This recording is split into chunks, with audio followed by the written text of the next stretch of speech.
So it finished Manchester United 1, Liverpool 1 here at Old Trafford. Liverpool's long winning run has come to an end. An important point for Manchester United, but it could have been all three if it wasn't for Adam Lallana's late equaliser. Kevin Kilbane was alongside me, fresh off the ice, straight to Old Trafford. What a professional. Should Manchester United have won that game?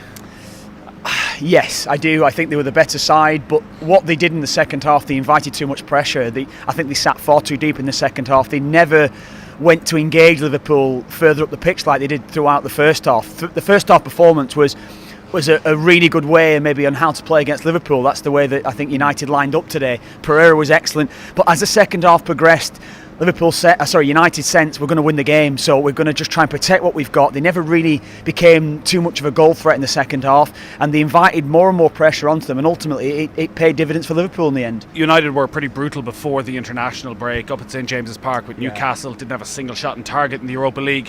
What changed today? Maybe the setup changed.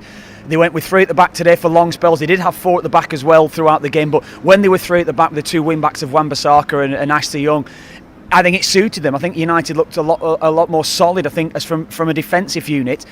But the introduction of Pereira playing as a number 10, because what he did today, he locked on to Fabinho. He stopped Liverpool's attacks going into Fabinho, getting turned and starting Liverpool's momentum. All he did without the ball, he kept on closing down Fabinho, even got close to Van Dijk a few times in the first half. He set the tone for United, and then the two lads up front were excellent in spells. Rashford had spells without the ball where he wasn't necessarily involved in the game, but he continued to try to cause problems for Liverpool. So what changed? Honestly, the only thing I could see with what changed today was a real desire from Man United to close down without the ball. They were so much better without the ball. I'd probably say it's as good as I've seen them under Solskjaer without the ball today, with how they started their attacks going forward off the back of it. That probably gives Solskjaer a bit of ammunition then for the coming months, that if they don't get that level of performance, he can actually turn it back in the players and say, we've seen what they can do, that there is a reason, and maybe it always falls back in the manager, but for some reason they have never got to that level this season. Yeah, I totally agree with that. They have Europa League game this week, but then you go to Norwich next week, and you've referenced those games there. Maybe the Newcastle game this season for them they were awful, weren't they? They were so bad going forward. They never offered anything going forward, and that is Norwich isn't 72,000 people, the eyes of the world on you. No, that's exactly the case, isn't it? Norwich have been conceding goals for fun this season. They've been dreadful at the back, yet they produced a brilliant performance against Man City earlier on this season. So they'll be looking to try to implement their style on United. That's what they do. They play open. They play very much attacking football. So if United are solid enough, they'll win the game. They've got more than enough to win the game. But that is the test for them. Can they lift the game to the level we've seen today away from home, because they've not done it consistently enough? What about Liverpool then? They came into this game looking to equal Manchester City's top flight record of 18 straight wins, looking to make it 9 from 9 at the start of this season. They were pretty poor for large chunks of that game.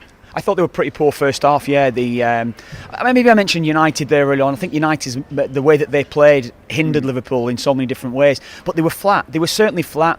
You and I both referenced on commentary there, maybe coming back after the international break, Liverpool haven't always been great. And that showed again today. They looked flat. They looked lifeless. They didn't look to me like they had real energy in them. And all over the pitch, they were being outrun in the first half, and that's where I was watching them today, thinking, they probably need to get this game under the belt. They've come away with a point. I think Klopp will be happy that they did get a point without playing particularly well, particularly here at Old Trafford. So there was a number of games to go through with Liverpool.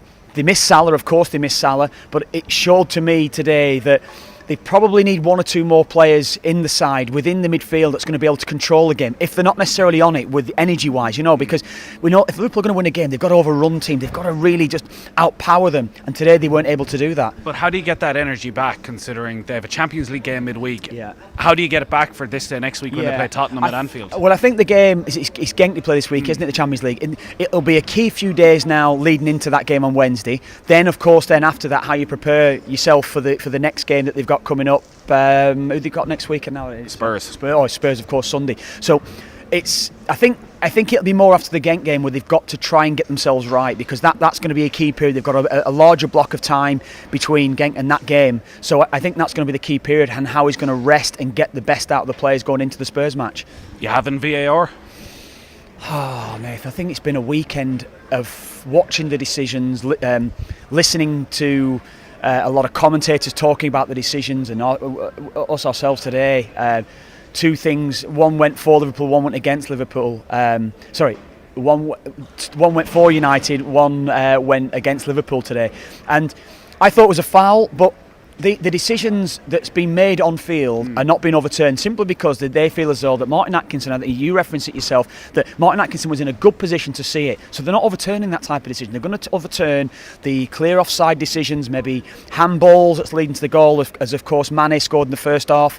They're the only decisions that's going to be overturned. I thought it was a foul. It probably was going to be a real soft foul because Origi went looking for the foul by almost falling over before Lindelof got near him. So maybe in terms of that, it's probably right. Some people would agree, some people wouldn't. I thought it was a foul personally, but that decision is not getting overturned, judging by what we've even seen this weekend, because some of the VAR decisions and calls that has been made, I feel as though that some of those could be overturned, but they're not being. Liverpool are now 6 points clear of Manchester City. Spurs next week, then they've City a couple of weeks after that. Yeah. From what you saw today then, and I might contradict myself in terms of squad depth in that Adam Lallana obviously came off the bench and scored the equaliser, but the likes of Origi, Lallana, Oxlade-Chamberlain aren't playing much football. Does that suggest that deep down Klopp doesn't trust them? Not necessarily. I think he's just got so much trust in his usual 1 to 11. That's what it is. Or maybe you've got 12 or 13. It surprised me that James Milner didn't play today because he's usually been the go-to guy after the international break. So he'd left him out today. And I don't think Liverpool's midfield really excelled today. I don't think they did, and that was the key area. Jorginho Wijnaldum, we referenced him at the start of the game, who's been outstanding for both club and country. Never quite got to his usual level today as well. And Jordan Henderson, I don't think he had his best game, and that is where that's the area that Liverpool are going to struggle if they're not overrunning sides. But particularly when you mentioned maybe Lallana and Oxlade-Chamberlain, they both come on, both had a little bit of an impact, particularly Lallana with scoring the goal, but they're not at the level of the usual 1 to 11. Are they better than the three attacking players if they're all fit? Are they better than the three midfield players if they're all fit? Probably not, and that's where Liverpool are now. I just think maybe when you've got Shaqiri coming off the bench, if he's fit, he makes a difference. He gives something a little bit different, and that's where maybe they're lacking. They don't have that bit of difference coming off the bench. Two final things. Have you finally accepted that you're wrong about Aaron Connolly's role in that goal on Tuesday night?